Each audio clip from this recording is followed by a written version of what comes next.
ہے سب کانٹیننٹ کا. کانٹیننٹ کہتے ہیں بر اعظم کو. بر اعظم کانٹیننٹ. تو اعظم سے نیچے آتا ہے عظیم. یہ بر عظیم ہے ہند. بر عظیم ہے پاک و ہند. آج ہم اسے پاک و ہند کہیں گے, پہلے یہ بر عظیم ہند تھا. یہ غلط لفظ ہمارے ہاں لکھنے میں بولنے میں آ گیا ہے. بر صغیر تو کسی چھوٹے سے جزیرے کو بھی کہہ دیں گے, چھوٹی سی خشکی. یہ بہت بڑی خشکی ہے. یہ بر اعظم ایشیا کا ایک بہت بڑا علاقہ ہے, اس لیے اعظم سے ایک سیڑھی نیچے اتریے تو عظیم ہوتا. یہ بر عظیم ہے, بر صغیر نہیں.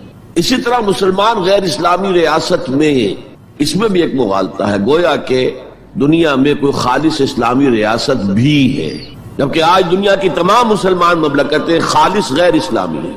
تو گویا کہ بنیادی طور پر کوئی فرق واقع نہیں ہوا. مسلم اکثریت کا ملک ہونا اور بات ہے, اور اسلامی ریاست ہونا اور بات ہے. زمین و آسمان کا فرق. بہرحال ان دونوں موضوعات پر میں کوشش کروں گا کہ اپنے خیالات آپ کے سامنے رکھوں, اور مجھے اندیشہ ہے کہ آپ میں بہت سے حضرات میری بعض آراء سے اتفاق نہیں کریں گے, لیکن میں خلوص و اخلاص کا تقاضا پورا نہیں کروں گا, نہ اپنی ذات سے نہ آپ سے. اگر وہی بات آپ سے نہ کہوں اور آپ کے سامنے نہ رکھوں کہ جو میری حقیقی رائے ہے, تو میں چند باتیں رکھوں گا, قبول کرنا نہ کرنا آپ کا کام ہے. دیکھیے, بر عظیم پاک و ہند کے ضمن میں سب سے پہلے تو دو بدقسمتیوں کو نوٹ کر لی. پہلی بدقسمتی یہ کہ یہ بر عظیم دور نبوت کی سعادتوں سے محروم رہا. دور نبوت میں یہاں تک دعوت اسلام نہیں پہنچی. اکا دکا کوئی لوگ مسلمان ہوئے ہیں. مالابار کا کوئی راجہ تھا جس نے شق القمر کا معجزہ اپنی آنکھوں سے دیکھا تھا. اسے جب معلوم ہوا کہ یہ تو اصل میں ایک عرب میں پیدا ہونے والے رسول کی انگلی کے اشارے سے ہوا تھا, تو وہ ایمان لے آئے. لیکن یہ آئسولیٹڈ واقعات ہیں. بحیثیت مجموعی بر عظیم پاک و ہند دور نبوت کی برکات سے محروم رہا. پھر یہ کہ دور خلافت راشدہ کی برکات سے بھی محروم رہا. یہاں اسلام کسی قابل ذکر حیثیت میں آیا ہے دور بنی امیہ میں, وہ بھی کسی دعوت و تبلیغ کے مثبت مقصد کے لیے نہیں, بلکہ ایک انتقام اور بدلے کے لیے کہ کچھ مسلمان تاجروں کا ایک بحری قافلہ جو سرندیپ سے لنکا سے جا رہا تھا عرب کی طرف, اسے یہاں کراچی کے قریب اسے یہاں کے سندھی ڈاکوؤں نے لوٹ لی. اس پر مطالبہ آیا اسلامی مسلمان حکومت کی طرف سے. وہ ملوکیت تھی. اب وہ اسلامی حکومت اس معنی میں نہیں رہی تھی جس معنی میں کہ خلافت راشدہ اسلامی حکومت تھی, کہ جو قیدی ہے تمہارے پاس رہا کرو اور کمپنسیٹ کرو جو بھی نقصان یہاں ان مسلمان تاجروں کا ہوا ہے. جب اس کے جواب میں بالکل منفی رد عمل موصول ہوا تو پھر چڑھائی کا فیصلہ کیا گیا, گویا کہ یہ ایک سزا دینے کی ایک مہم تھی. بہرحال اس وقت جو اسلام یہاں آیا تھا اس کے کریکٹرز اس اسلام سے کچھ مختلف تھے جو بعد میں یہاں آیا. وہ اسلام جو محمد ابن قاسم کی سرکردگی میں سندھ میں آیا اور سندھ سے آگے بڑھ کر ملتان بلکہ موجودہ پاکستان کے تقریباً پورے نصف علاقے تک پہنچ گیا تھا, فٹ ہلز آف کشمیر تک. تو یہ اسلام خالص عربی اسلام تھا. ملوکیت تو آ گئی تھی لیکن بدویت اور عربیت جو ہے اس کی چھاپ اس پر ابھی گہری تھی. اور اس اسلام میں نہ ابھی فرقے تھے, نہ مسلک تھے, نہ حنفی, نہ مالکی, نہ شافعی, نہ حنبلی. نہ عقائد کے بارے میں بحثیں شروع ہوئی تھی, علم کلام کی بحثیں ہوئی تھی, نہ ابھی یونانی فلسفے اور منطق کا حملہ ہوا تھا, ابھی کچھ نہیں تھا. سادہ اسلام. اسلام اپنی اصل سادگی پر برقرار تھا. چنانچہ اس کی قوت تسخیر بڑی زبردست ثابت ہوئی, اور خاص طور پر محمد ابن قاسم جو نوجوان 17-18 برس کا نوجوان اور نہایت نیک اور پاک باز, سندھ کے ہندوؤں نے جو اپنی ایک روایت ہے کہ اس طرح کا آدمی تو کوئی اوتار ہی ہو سکتا ہے. فارسی میں بھی کہا جاتا ہے کہ در جوانی توبہ کردن شیوے پیغمبری است. جوانی کے اس عمر میں بھی کوئی شخص پاک زندگی گزار رہا ہو تو یہ تو پیغمبروں کا طریقہ ہے. اور ہندوستان میں تصور پیغمبروں کا نہیں تھا, اوتاروں کا تھا. تو اسے بھی ایک اوتار سمجھ کر اس کی مورتیاں تراش کر مندروں میں رکھ لی گئیں اور ان کو پوجا جانے لگا. یہی چیز اس کے لیے خطرے کا سبب بن گئی ہے, کیونکہ اب بیک ہوم اسلام کا جو اصل گھر تھا عرب, اس میں ملوکیت آ چکی تھی, اور ملوکیت کبھی اسے برداشت نہیں کر سکتی کہ کوئی اور شخص اتنا پاپولر ہو جائے کہ اسے چیلنج کر سکے. لہذا محمد بن قاسم کو بلایا گیا اور شہید کر دیا گیا۔ اب اس کے بعد ظاہر بات ہے کہ وہ اسلام ریسیڈ کرنا شروع ہوا، واپس آنا شروع ہوا، اس کے کچھ اثرات اس علاقے میں رہ گئے، لیکن اسلام کی واپسی ہو گئی۔ یہ اسلام کا پہلا ورود تھا بر عظیم کی سرزمین پر۔ اس کے بعد اسلام آیا ہے 300 برس بعد، اور اب یہ آیا ہے شمال مغربی سرحدی صوبے میں جو درے ہیں، کوہ سلیمان میں، کوہ ہندو کش اور کوہ سلیمان میں، درہ خیبر ہے، درہ ٹوچی ہے، درہ گومل ہے، درہ بولان ہے، یہاں سے آنا شروع۔ اس اسلام کی خصوصیات کچھ اور تھی۔ ان 300 سالوں میں فقہی مسالک بھی پیدا ہو چکے تھے، حنفی، مالکی، شافعی، حنبلی، ان کے درمیان اختلافات بھی تھے، بحثیں بھی تھیں، مناظرے بھی تھے۔ دوسرے ایک خاص جو ہے تصوف کا فن جو ہے وہ بہت ترقی کر چکا تھا، اور اس میں اکثر و بیشتر وحدت الوجود کا تصور اس کی بنیاد میں موجود تھا۔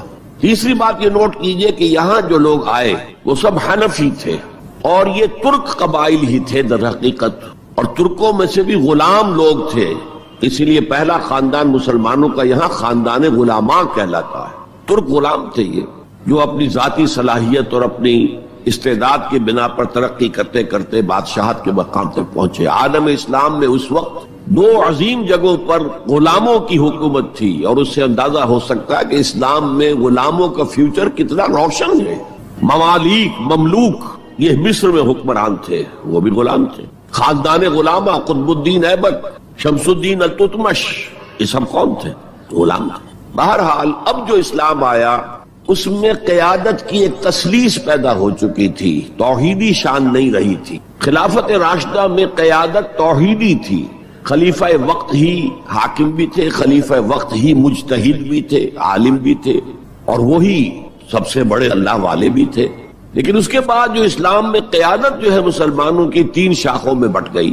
سیاسی قیادت وہ تو قبائلی عصبیت کی بنیاد پر قائم ہو رہی ہے، تو سیاست تو ہو گئی طاقت کے بل پر، جس کی لاٹھی اس کی بھینس۔ اس کے بعد جو اس دینی قیادت تھی وہ 2 حصوں میں منقسم ہو گئی، علمی قیادت، علماء، مفسرین، فقہاء، محدثین، اور ایک ہو گئی صوفیاء کی قیادت۔ تو یہ تھی کیفیت جس میں کہ بر عظیم پاک و ہند میں اسلام وارد ہوا ہے پہلے ورود کے 300 برس بعد۔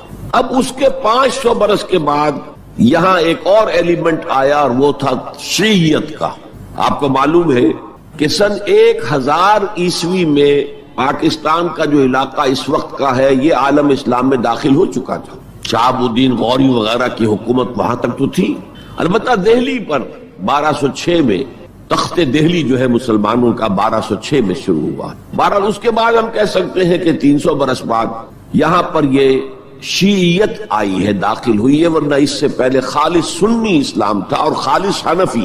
شیعیت کی وجہ سے جو کچھ بھی بعد میں اسلام کو یہاں پر اس تقسیم کی وجہ سے، شیعہ سنی اختلافات کی وجہ سے جو بہت بڑے بڑے نقصانات اٹھانے پڑے، ان میں سے مثلا 2 کا میں تذکرہ کرنا چاہتا ہوں۔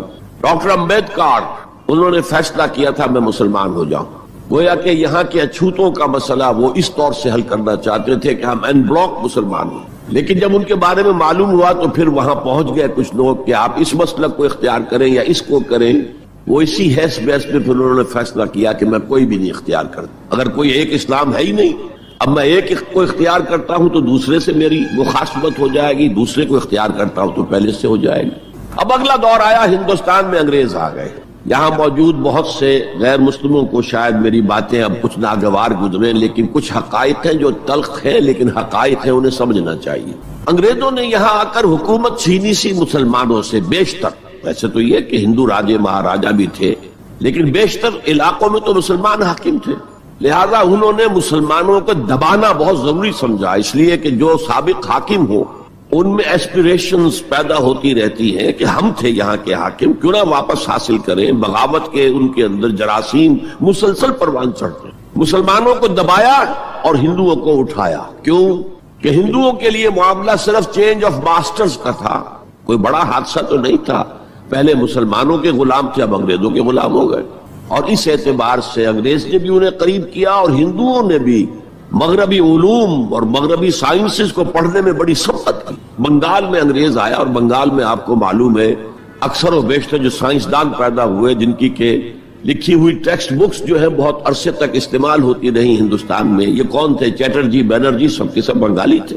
ایک اور بات یہ ہے کہ ہندو اپنے ماضی سے بہت دور آ چکے تھے، ان کا ماضی عظمت والا، آخر اشوک کا دور بہت عظمت کا، چندر گپت موریہ کا دور بہت عظمت کا، وکرماجیت کا دور بہت عظمت کا تھا، لیکن وہ بہت پیچھے جا چکے تھے۔ تقریباً مسلمانوں کی آمد کی وجہ سے 1000 سال کا فصل واقع ہو چکا، لہذا تہذیب و تمدن کے لیے بھی، جیسے کہ انہوں نے مسلمانوں کے زمانے میں فارسی پڑھی، فارسی پڑھتے تھے، کوڈ لینگویج فارسی ہے، جیسے کہ پھر بعد میں مسلمان اور ہندو اور سب نے انگریزی پڑھی، ملازمتیں ملیں گے تو انگریزی پڑھنے والوں کو ملیں گی، راستہ کیریئرز کا کھلے گا تو انگریزی پڑھنے والوں کا کھلے گا۔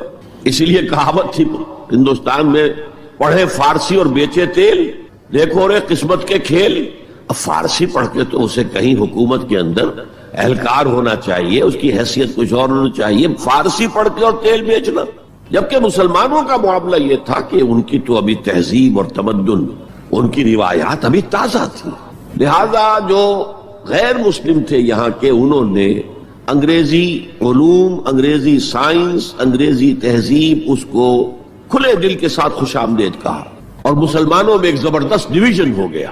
بلکہ ابتدائی ری ایکشن تو بہت سخت تھا، یک طرفہ تھا، ہم نہ انگریزی پڑھیں گے، ہم نہ انگریزی علوم سیکھیں گے، نہ سائنس پڑھیں گے، ہم تو اپنے کونوں خدروں میں، اگرچہ جو سیلاب آ گیا ہے اس کو روکنے کی طاقت تو ہم میں نہیں ہے، لیکن ہم کونوں میں جا کر بیٹھ جائیں گے، قال اللہ قال الرسول۔ اور انگریزی تہذیب سے اس قدر دوری کہ اگر کوئی میز کرسی پر بیٹھ کر کھانا کھا لے تو کرسٹان ہو گیا۔ یہ تو کسی نے چمچہ استعمال کر لیا کھانے میں، کانٹا تو بہت دور کی بات ہے، چمچہ بھی استعمال کر لیا تو کرسٹان ہو گیا۔ تو اس درجے ری ایکشن تھا علماء کے زیر اثر حلقوں میں، گویا کہ وہ جو گاندھی جی کا فلسفہ تھا نان کوآپریشن، تو مسلمانوں نے انگریزوں کے ساتھ شدید قسم کا naan cooperation from the very beginning شروع کی۔ اس پر سر سید احمد خان نے ان دونوں چیزوں کی مخالفت کی۔ ایک تو انہوں نے انگریزوں کو بتایا کہ دیکھو یہ جو آزادی کی جنگ تھی یہ صرف مسلمانوں کی نہیں تھی، 1857 کی، یہ تو مشترک تھی، تو اس کے اندر کیا سبب ہوا ہے، اس کی وجہ سے آپ مسلمانوں سے بودھ محسوس نہ کریں۔ اور مسلمانوں سے بھی کہا بھائی انگریزی پڑھو، انگریزی علوم حاصل کرو، سائنس پڑھو، سائنٹیفک نالج حاصل کرو، ورنہ تمہاری حیثیت ہندوستان میں کیا رہ جائے گی؟ پلے دار رہ جاؤ گے یا گوشت فروش رہ جاؤ گے، اللہ اللہ خیر صلی اللہ، اور تمہاری کوئی حیثیت نہیں رہے گی۔ تو اس اعتبار سے سر سید احمد خان ایک اہم لینڈ مارک۔ اس کے علاوہ انگریزی دور کا ایک اور جو پہلو بہت اہم ہے، انگریزوں نے ڈیوائیڈ اینڈ رول پالیسی کے تحت مسلمانوں اور ہندوؤں کے درمیان مرافرت کو ہوا دی۔ یہ ان کی پالیسی رہی مستقل، یہ ایک قوم کی حیثیت سے سامنے نہ آ جائیں، پھر ظاہر بات ہے کہ ہمارے پاؤں تو اکھڑ جائیں گے یہاں سے۔ تو یہ جو ہمارے ہاں شروع ہوا، کچھ اور فیکٹر بھی تھے، ہندوؤں میں ایک انتقامی جذبہ بھی تھا کہ مسلمانوں نے ہم پر حکومت کی ہے 800 برس، 1000 برس، اور ظاہر بات ہے سارے حاکم اچھے تو نہیں تھے، کوئی اچھا بھی تھا، تو اکثر و بیشتر تو عیاش قسم کے لوگ تھے۔ ہم نے محل بنائے، تاج محل بنائے، ہم نے کوئی کام اور تو کیا نہیں۔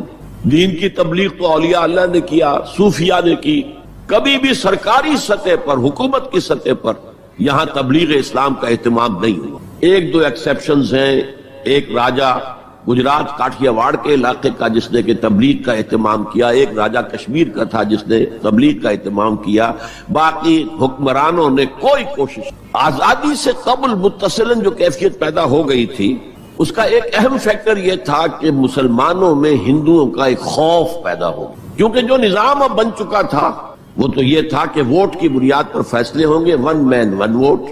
اس کے اعتبار سے مسلمان اقلیت میں اور غیر مسلم ہندو یہاں اکثریت میں، تو گویا کہ ہمیشہ کے لیے اگر ایک ملک کی حیثیت سے یہ ملک جو ہے تقسیم آزادی حاصل کرتا ہے تو مسلمان غلام ہو جائیں گے، ان کی تہذیب بھی ختم کر دی جائے گی۔ شدھی کی تحریک شروع ہو چکی تھی، ان کا مذہب بھی تبدیل کرنے کی کوشش کی جائے گی۔ میوات کے علاقے میں بڑی زبردست تحریک اٹھائی گئی تھی شدھی کی، جس کا توڑ کرنے کے لیے مولانا محمد الیاس رحمۃ اللہ علیہ سامنے آئے اور تبلیغی جماعت کا انہوں نے سلسلہ شروع کیا۔ یہ اصل میں میوات کے اندر جو شدھی کی تحریک تھی اس کا جواب تھا، اس سے حفاظت مسلمانوں کی۔ تو اندیشہ یہ تھا کہ ہندو ایکسپلائٹ کرے گا، ہماری تہذیب کو ختم کرے گا، ہماری زبان کو ختم کرے گا، معاشی طور پر ہمیں ایکسپلائٹ کرے گا، مفلوج کرے گا، اور اپنی سی کوشش کرے گا کہ ہمارا مذہب بھی تبدیل کرا دے.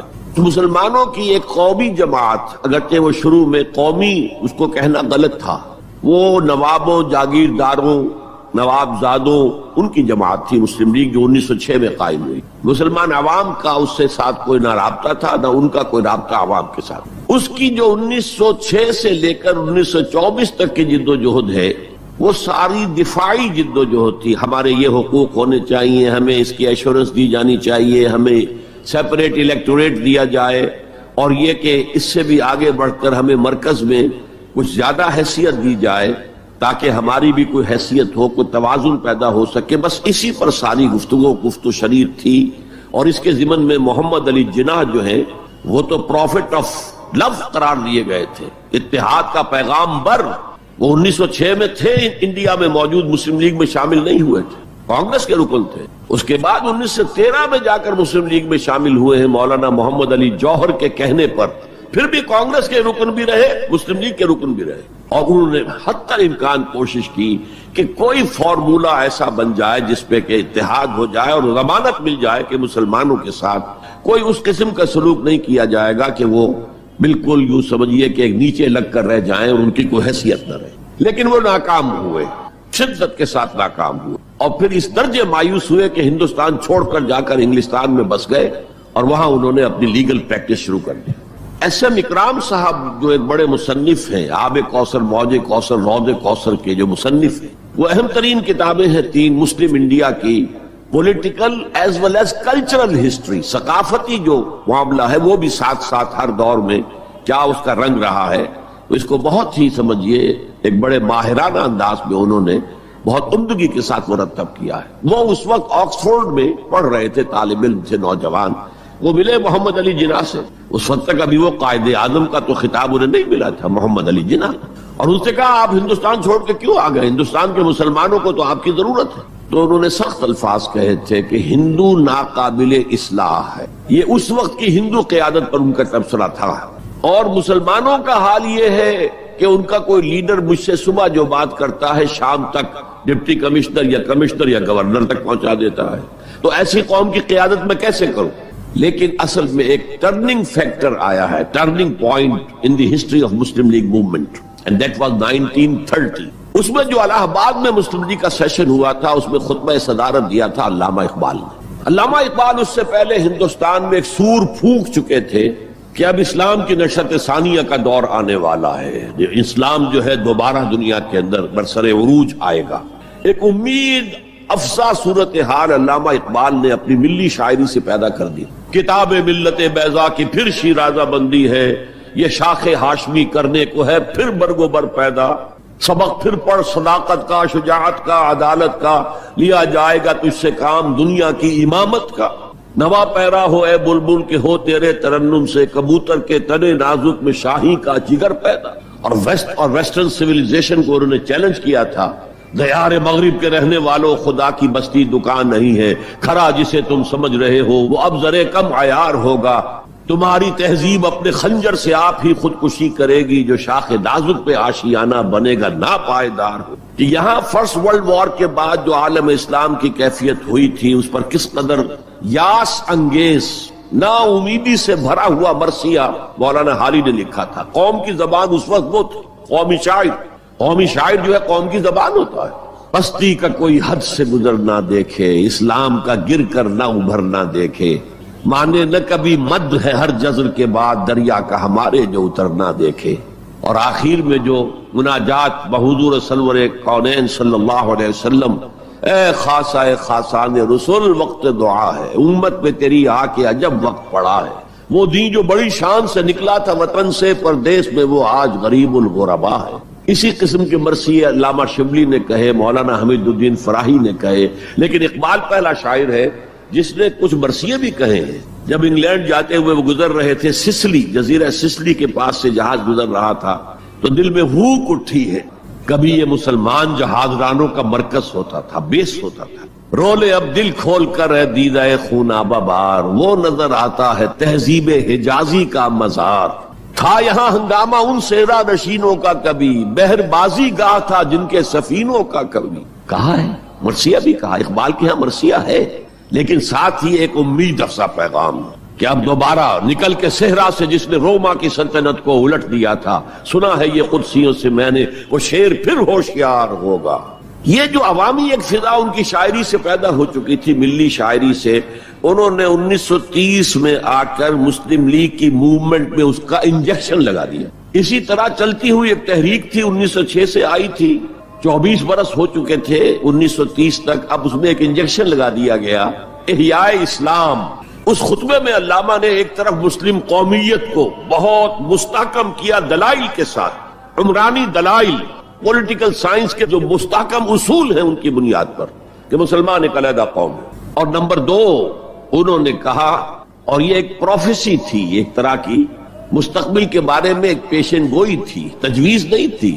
پارٹیشن آف انڈیا کی تجویز تو بہت بعد میں آئی ہے، 1940 میں، یہ 1930 کی بات میں کر رہا ہوں۔ تو انہوں نے کہا تھا، مجھے یقین ہے کہ یہ ڈیسٹنی ہے، تقدیر مبرم ہے کہ ہندوستان کے شمال مغرب میں، شمال مشرق کا انہیں اس وقت احساس نہیں ہوا تھا، ایسٹ پاکستان کا جو اب بنگلہ دیش ہے ادھر ان کی نگاہ نہیں گئی تھی، ہندوستان کے شمال مغرب کے اندر ایک آزاد مسلمان ریاست قائم ہوگی، اور اگر ایسا ہو گیا تو ہمیں موقع مل جائے گا کہ دور ملوکیت میں، جس کے لیے لفظ بڑا ثقیل استعمال کیا انہوں نے، عرب امپیریلزم، یہ بنو امیہ، بنو عباس، یہ عرب امپیریلسٹ تھے، یہ عرب قوم کا امپیریلزم تھا، ان کی حکومت اسلام کی عکاسی کرنے والی نہیں تھی، اسلام کی عکاسی کرنے والی تو خلافت راشدہ تھی، ابو بکر تھے، عمر تھے، عثمان تھے، علی تھے رضی اللہ تعالی عنہ۔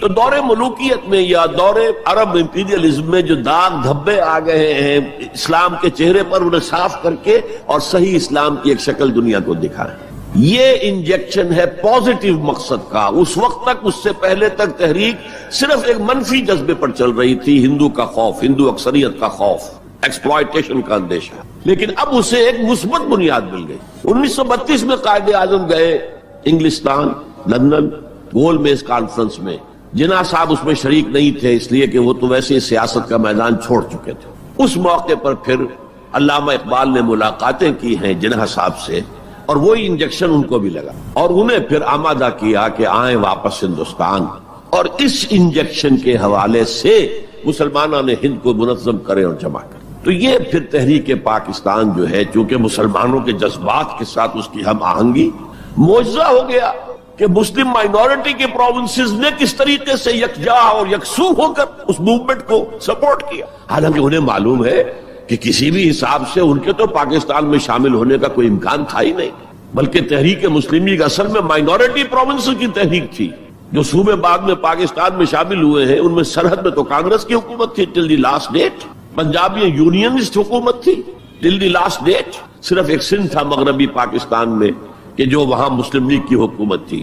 ہاں، بنگال میں مسلم لیگ کی حکومت تھی، اور بنگال ہی مولد ہے جہاں ولادت ہوئی ہے 1906 میں مسلم لیگ کی، اور طویل ترین عرصے تک مسلم لیگ کی حکومت وہاں رہی۔ اب بھی وہاں پر تحریکیں چلتی رہتی ہیں اینٹی پاکستان، 2 مرتبہ پاکستان نے ایئر فورس بھی استعمال کی ہے وہاں پر، یہ سب کچھ آپ کو معلوم ہے۔ بہرحال اس کے نتیجے میں ملک تقسیم ہو گیا، اور 2 قوموں کے درمیان جو نفرت اس دوران میں پیدا ہو گئی تھی وہ ایک آتش فشاں کی طرح پھٹ پڑی۔ جو کچھ ہوا ہے پارٹیشن کے وقت، میں نے آپ کو بتایا تھا انگریزوں سے آزادی ہم نے حاصل کی، لیکن ہم نے نہ ایک انگریز کو مارا نہ کسی انگریز نے ہم میں سے کسی کو مارا، لیکن جو آپس کی خوریزی ہوئی ہے، تاریخ انسانی کی عظیم ترین ٹرانسفر آف پاپولیشن، کروڑوں انسان ادھر سے ادھر، ادھر سے ادھر ہوئے، اور پھر عظیم خوریزی، بربریت، وحشت۔ معلوم ہوتا کہ نفرت کی کوئی آگ اندر جل رہی تھی، بس اسے موقع چاہیے تھا کہ وہ بھر آئے۔ وہ میں کچھ نہ کچھ تجزیہ کر چکا ہوں کہ یہ نفرت جو ہے کچھ انڈیجینس بھی تھی، کچھ تھی ان کے اندر ایک جذبہ انتقام تھا کہ مسلموں نے ہم پر حکومت کی اتنے عرصے، لیکن اس میں بڑا حصہ جو ہے وہ انگریز کی ڈیوائیڈ اینڈ رول پالیسی کا تھا، اور وہ جاتے جاتے ایک بون آف کنٹینشن بھی ڈال گیا کہ یہ دونوں اس پر لڑتے رہے تاکہ ہمارے خلاف کوئی جذبہ نفرت ان کے اندر نہ ابھرے۔ تو یہ انگریز کی پالیسی تو یقیناً بہت کامیاب تھی، لیکن وہ نفرت کا جو عالم اس وقت تھا اس کو آپ اس وقت امیجن نہیں کر سکتے۔ وہ نوجوان جو پیدا ہی ہوئے بعد میں پارٹیشن کے بھی 20 25 30 سال بعد پیدا ہوئے، انہیں کیا اندازہ ہو سکتا ہے؟ قطعاً اندازہ نہیں ہو سکتا۔ کبھی کبھی ربط ہو جاتا ہے معاملہ، جیسے کہ کبھی کسی جگہ ہو گیا، کبھی کسی جگہ ہو گیا، ابھی حال ہی میں جو کچھ گجرات میں ہو گیا تھا وہ ہو جاتا ہے، لیکن یہ کہ کوئی ہندو اور مسلمانوں کے درمیان وہ دشمنی اور وہ معاملہ اب نہیں ہے، بلکہ بہت سے لوگ اس کو امیجن ہی نہیں کر سکتے کہ معاملہ کس حد تک پہنچ گیا۔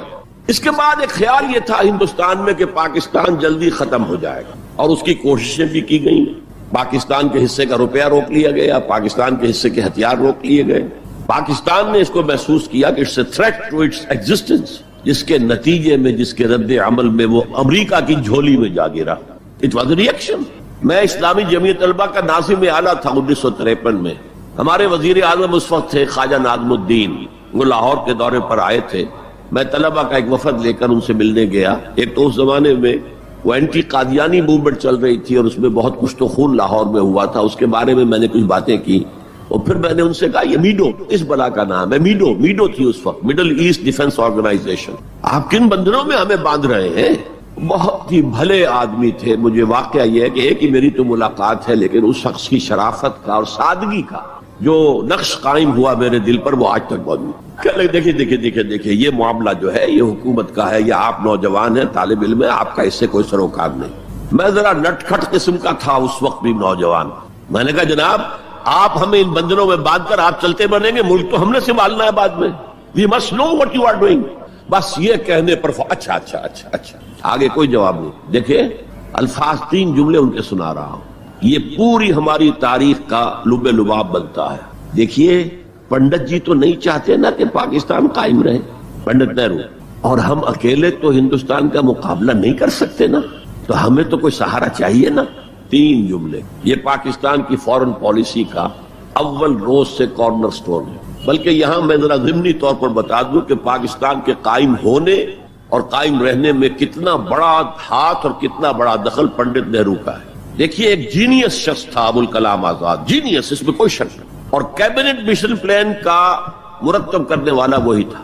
کیبنٹ مشن پلان کو مسلم لیگ نے بھی تسلیم کر لیا کہ ہندوستان 3 زونز کے مشتمل ہوگا، آزاد ہوگا، مرکزی حکومت ایک ہوگی، ایک ویسٹرن زون، ایک ایسٹرن زون، ایک سینٹرل زون، تقریباً وہی جو پاکستان کا نقشہ تھا کہ ایک مغربی پاکستان، ایک مشرقی پاکستان، ایک نیچے بھارت۔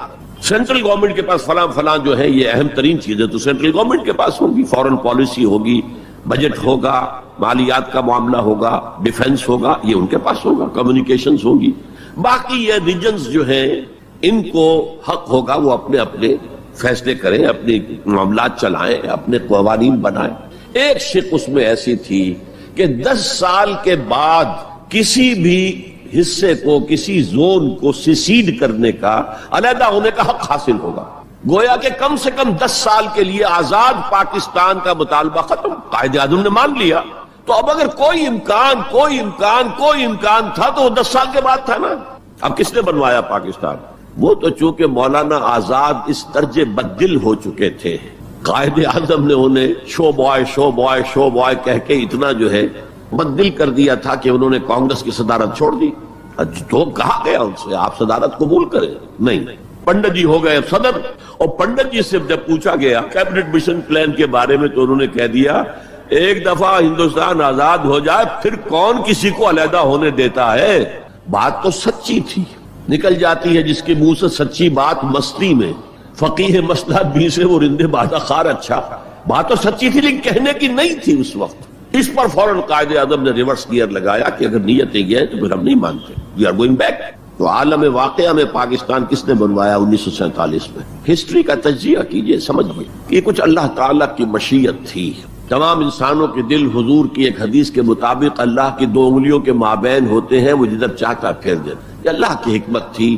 اللہ چاہتا تھا کہ یہ مسلمانان ہند جو کہہ رہے ہیں اللہ ہمیں آزادی دے، انگریز سے بھی دے، ہندو سے بھی دے، تیرے دین کا بول بالا کریں گے، ہم تیرے نبی کا دین قائم کریں گے، تو اللہ ایک چانس دے کر دیکھ لینا چاہتا تھا کہ یہ کرتے کیا ہے۔ حالانکہ لارڈ ماؤنٹ بیٹن کی تجویز تھی کہ 14 اگست کو انڈیا پہلے اس کی فریڈم ڈکلیئر ہو اور 15 کو پاکستان کی ہو، تاریخ بدل جاتی۔